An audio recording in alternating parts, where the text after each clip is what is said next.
যে ভিডিওটা ছেড়েছিলাম চারিদিকে ডুবে ছিল সকাল দিক করে, এটাও দেখুন বিকেল দিক করে অনেকটা হলেও জলটা কমেছে খানিকটা। এটা হচ্ছে আমাদের বাড়ির পেছনে, চারিদিকে জলে ডুবে আছে এখনও। এটা একটা দিদির বাড়ি, ওদের বাড়ির সামনে থেকে ভেতরে পর্যন্ত জল ঢুকে গেছে। দেখুন ওদের ঘরের ভেতরগুলোয় কত জল, এই দেখুন ওইভাবেই ওরা থাকছে, কিছু করার নেই। এটা হচ্ছে আমাদের বাড়ির পেছনটা, একটা পিসির মার বাড়ি।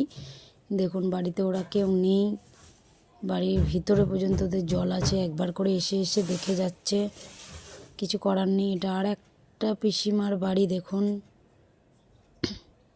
চারিদিকে জলে ভরে গেছে। এটা আমার বাড়ি, জলগুলো একটু হলেও কমছে। এইটা আর একটা পিসির বাড়ি, ওদেরও বাড়ির উঠোনে জল জমে গেছে, চারিদিকে জলে ভরে গেছে।